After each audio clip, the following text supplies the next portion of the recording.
സംസ്ഥാനത്തിന്റെ കടമെടുപ്പ് പരിധിയുമായി ബന്ധപ്പെട്ട കേസിൽ വാദത്തിനായി മാത്രം ചെലവായത് കോടികളാണ്. കപിൽ സിബൽ ആവശ്യപ്പെട്ടത് 2.35 കോടി രൂപ. അതിൽ 75 ലക്ഷം രൂപ കൈമാറിക്കഴിഞ്ഞു. പുറമേ നിന്നുള്ള അഭിഭാഷകർക്കായി മാത്രം രണ്ടാം പിണറായി സർക്കാർ മുടക്കിയത് 9.18 കോടി രൂപയാണ്. വിവരങ്ങളുമായി എസ് ശാലിനി ചേരുന്നുണ്ട്. തിരുവനന്തപുരത്ത് നിന്നും ശാലിനി, സംസ്ഥാനത്തിന്റെ കടമെടുപ്പ് പരിധിയുമായി ബന്ധപ്പെട്ട കേസിലാണ് വാദത്തിനായി മാത്രം ചെലവായത് കോടികളായിരിക്കുന്നത്. വിവരങ്ങൾ.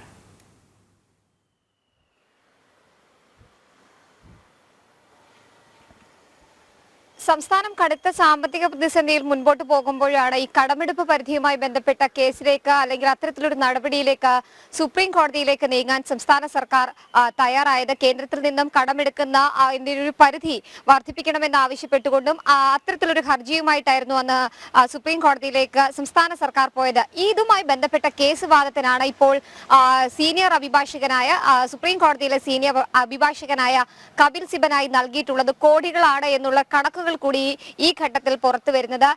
2.25 ലക്ഷം രൂപ 35 ലക്ഷം രൂപയാണ് ഇതിനായി കപിൽ സിബൽ ആവശ്യപ്പെട്ടിട്ടുള്ളത്. അതിൽ 75 ലക്ഷം രൂപ ഔദ്യോഗികമായി കപിൽ സിബന് കൈമാറിയിട്ടുമുണ്ട് എന്നുള്ളതാണ് വിവരാവകാശ രേഖയിലൂടെ ഇപ്പോൾ പുറത്തു വരുന്ന വിവരം. പ്രത്യേകിച്ച് കാലിയായ ഖജനാവ്, ആ ഖജനാവ് നിറയ്ക്കാനുള്ള സർക്കാർ ഇടപെടൽ, ആ സർക്കാർ ഇടപെടലിനായി ഖജനാവിൽ നിന്ന് തന്നെ പണം ചെലവാക്കിക്കൊണ്ട് ഇത്തരത്തിലുള്ള നടപടികൾ സ്വീകരിക്കുന്നു എന്നുള്ളൊരു ആരോപണം, ആക്ഷേപം കൂടിയാണ് ഈ ഘട്ടത്തിൽ പുറത്തു വരുന്നത്. നമുക്കറിയാം 148 AG ഉൾപ്പെടെ 148ഓളം വരുന്ന അഭിഭാഷകർ സർക്കാരിന് സ്വന്തമായിട്ടുണ്ട്. അവരെ ഒന്നും പരിഗണിക്കാതെയാണ് ഇത്തരത്തിൽ രാഷ്ട്രീയ താല്പര്യമുള്ള അല്ലെങ്കിൽ ഇത്തരത്തിലുള്ള രാഷ്ട്രീയ വിഷയങ്ങൾ കൈകാര്യം ചെയ്യാൻ പുറത്തു നിന്നുള്ള അഭിഭാഷകരെ സർക്കാർ തേടുന്നത്. ഈ രണ്ടാം പിണറായി സർക്കാരിന്റെ കാലത്ത് മാത്രം ഇത്തരത്തിൽ അഭിഭാഷകരെ തേടിയും ഒപ്പം തന്നെ നിയമോപദേശത്തിന്റെ കാര്യമായാലും അത്തരത്തിൽ കേസ് വാദമായാലും ഒക്കെയായി 9 കോടിയിലധികം രൂപയാണ് പുറത്തുള്ള സ്വകാര്യ അഭിഭാഷകർക്കായി സർക്കാരിന്റെ ഖജനാവിൽ നിന്ന് മാത്രം വകയിരുത്തി അല്ലെങ്കിൽ മാറ്റിയിട്ടുള്ളത് എന്നുള്ളതാണ് ഏറ്റവും ശ്രദ്ധേയമായ കാര്യം. 9.18 ലക്ഷം രൂപയാണ് ഇത്തരത്തിൽ മറ്റ് വിഷയങ്ങളുമായി ബന്ധപ്പെട്ട കേസുവാദത്തിനും ഒപ്പം തന്നെ സർക്കാരിന് വേണ്ടിയുള്ള നിയമോപദേശം ഉൾപ്പെടെയുള്ള കാര്യങ്ങൾക്കായി പൊതു ഖജനാവിൽ നിന്നും ചെലവഴിച്ചിട്ടുള്ളത്. പ്രത്യേകിച്ച് ഗവർണർക്കെതിരായിട്ടുള്ള വലിയ രീതിയിലുള്ള ചർച്ചകളും വിവാദങ്ങളും തർക്കങ്ങളും ഒക്കെ തന്നെ നടക്കുന്ന സമയത്തടക്കം ഇത്തരത്തിലുള്ള നിയമോപദേശം തേടാനും ഒപ്പം തന്നെ അതുമായി ബന്ധപ്പെട്ട കേസുമായി മുന്നോട്ട് പോകാനും ഒക്കെയാണ് ഇത്തരത്തിൽ കോടികൾ സർക്കാർ ഖജനാവിൽ നിന്ന് വകമാറ്റിയിട്ടുള്ളത് അല്ലെങ്കിൽ ചെലവഴിച്ചിട്ടുള്ളത് എന്നുള്ളതാണ് ഏറ്റവും ശ്രദ്ധേയമായിട്ടുള്ള കാര്യം. 4 മാസത്തോളമുള്ള കുടിശ്ശിക ക്ഷേമ പെൻഷൻ നൽകാതിരിക്കുന്ന സാഹചര്യത്തിൽ കൂടിയാണ് ഇത്തരത്തിൽ പൊതു ഖജനാവ് നിന്ന് പണം ഈടാക്കിക്കൊണ്ട് അല്ലെങ്കിൽ പണം ചെലവഴിച്ചുകൊണ്ട് സർക്കാരിന്റെ ചില കാര്യങ്ങൾക്ക് വേണ്ടി മാത്രം, രാഷ്ട്രീയ താല്പര്യത്തോടുള്ള ചില കാര്യങ്ങൾക്ക് വേണ്ടി മാത്രം ഖജനാവിലെ പണം വിനിയോഗിക്കുന്നത് എന്നുള്ളതാണ് ഏറ്റവും ശ്രദ്ധേയമായിട്ടുള്ള കാര്യം. ഒരു ഭാഗത്ത് ധനമന്ത്രി ഉൾപ്പെടെ പല ഘട്ടങ്ങളിലും ആവർത്തിക്കുന്നുണ്ട് സർക്കാർ ഖജനാവിൽ പണമില്ല, വലിയ രീതിയിലുള്ള സാമ്പത്തിക പ്രതിസന്ധിയിലാണ്, കേന്ദ്ര സർക്കാരാണ് ഇത്തരത്തിൽ സംസ്ഥാനത്തെ ധനപ്രതിസന്ധിക്ക് കാരണം എന്നുള്ള വിശദീകരണവും ന്യായീകരണവും ഒക്കെ തന്നെ ഇടത് സർക്കാർ നടത്തുന്നുണ്ട്, ധനമന്ത്രി നടത്തുന്നുണ്ട്.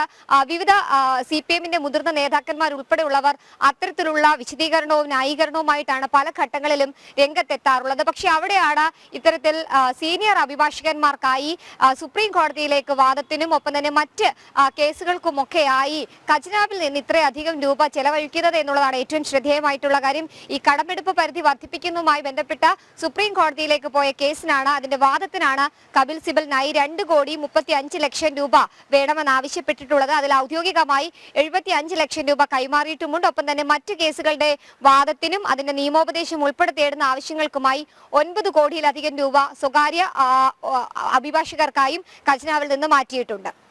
ചാലി, ഇതിൽ എടുത്തു പറയേണ്ടത് ഈ സംസ്ഥാന സർക്കാരിന്റെ ധൂർത്ത് തുടരുന്നൊരു സാഹചര്യം നിലവിലും ഉണ്ട് എന്നുള്ളതാണ്.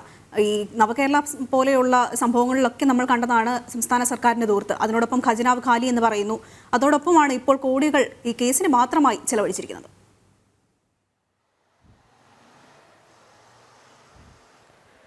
അതുതന്നെയാണ് ഏറ്റവും ശ്രദ്ധേയമായിട്ടുള്ള കാര്യം. സംസ്ഥാന സർക്കാരിന്റെ ആർഭാടവും ധൂർത്തും ഒരു ഭാഗത്ത് തുടരുകയാണ്. സർക്കാർ മന്ദിരങ്ങൾ, ഔദ്യോഗിക വസതികൾ ഉൾപ്പെടെ മോടി പിടിപ്പിക്കുന്ന പരിപാടികൾ ഒരു ഭാഗത്ത് നടക്കുന്നു.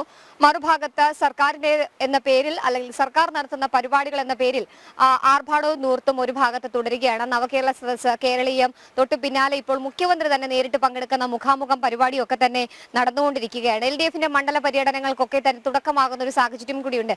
ഇവിടെയാണ് സർക്കാർ ഒരു ഭാഗത്ത് ആർഭാടം തുടരുന്നു, സാധാരണക്കാരായ ജനങ്ങൾ മുണ്ടുമുറുക്കി കുത്തി മുന്നോട്ട് പോകണമെന്നുള്ള കാര്യങ്ങൾ പറയുന്നു. സപ്ലൈകോ ഉൾപ്പെടെയുള്ള കേന്ദ്രങ്ങളിൽ ഭക്ഷണ സാധനങ്ങൾ, പ്രത്യേകിച്ച് സബ്സിഡി ഇന ഭക്ഷണ സാധനങ്ങൾ അല്ലെങ്കിൽ പയർ, അരി ഉൾപ്പെടെയുള്ള സാധനങ്ങൾ ലഭ്യമാകാതെ വരുന്നു, അല്ലെങ്കിൽ നൽകാതെ വരുന്ന ഒരു സാഹചര്യം. അത് വലിയ രീതിയിലുള്ള ബുദ്ധിമുട്ടിലേക്ക് സാധാരണ ജനതയെ കൊണ്ടെത്തിക്കുന്ന ഒരു സാഹചര്യവും പശ്ചാത്തലവും ഒക്കെ തന്നെ നിലനിൽക്കുന്നുണ്ട്. പ്രത്യേകിച്ച് വിഷു, ഈസ്റ്റർ ഒക്കെ തന്നെ ഉള്ള ഉത്സവകാലമാണ്. ആ ഉത്സവകാലത്ത് പോലും സപ്ലൈകോയിൽ സാധനങ്ങൾ എത്തിക്കാനോ അതിന്റെ വിപണനം നടത്താനോ സംസ്ഥാന സർക്കാരിനോ ഭക്ഷ്യവകുപ്പിനോ സാധിക്കാതിരിക്കുമ്പോഴാണ് ഇത്തരത്തിൽ കോടികൾ സർക്കാർ ഖജനാവിൽ നിന്ന് ചെലവാക്കിക്കൊണ്ട് അല്ലെങ്കിൽ വക മാറ്റിക്കൊണ്ട് ഇത്തരത്തിൽ സ്വന്തം കാര്യത്തിനും നിലനിൽപ്പിനും വേണ്ടിയുള്ള സർക്കാരിന്റെ ശ്രമം എന്നുള്ളതാണ് ഏറ്റവും പ്രധാനപ്പെട്ട കാര്യം. കടമെടുപ്പ് മറ്റ് എല്ലാ സംസ്ഥാനങ്ങളെയും പോലെ തന്നെ സംസ്ഥാനത്തിനും കേരളത്തിനും അതിനുള്ള പ്രാധാന്യവും ഒപ്പം തന്നെ അവർ ആവശ്യപ്പെടുന്ന തുകയും കൈമാറുന്നുണ്ട്. അതിന്റെ കൃത്യമായ കണക്കുകൾ അടക്കം കഴിഞ്ഞ ദിവസവും കേന്ദ്ര ധനമന്ത്രി നിർമ്മല സീതാരാമൻ ഉൾപ്പെടെയുള്ളവർ വ്യക്തമാക്കുന്ന ഒരു സാഹചര്യം ഉണ്ടായിരുന്നു.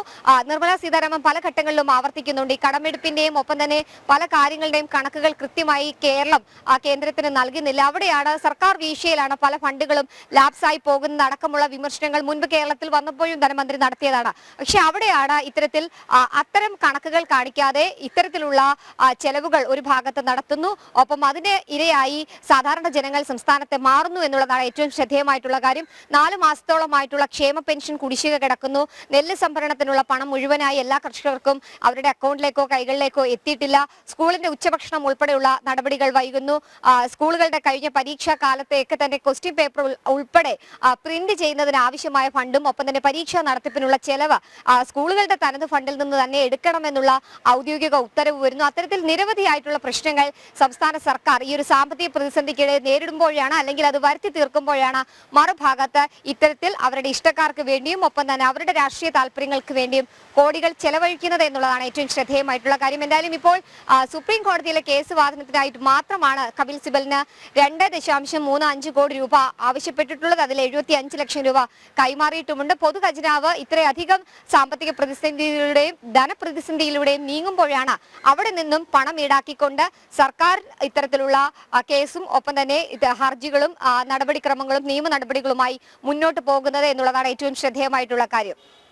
ശരി, സംസ്ഥാനത്തിന്റെ കടമെടുപ്പ് പരിധിയിൽ ബന്ധപ്പെട്ട കേസ് വാദത്തിനായി മാത്രം ചെലവായത് കോടികളാണ്. കപിൽ സിബൽ ആവശ്യപ്പെട്ടത് 2.35 കോടി രൂപ. അതിൽ 75 ലക്ഷം രൂപ കൈമാറിക്കഴിഞ്ഞു. പുറമേ നിന്നുള്ള അഭിഭാഷകർക്കായി മാത്രം രണ്ടാം പിണറായി സർക്കാർ മുടക്കിയത് 9 കോടി 18 ലക്ഷം രൂപയാണ്. വിവരങ്ങൾ നൽകുകയായിരുന്നു ശാലിനി.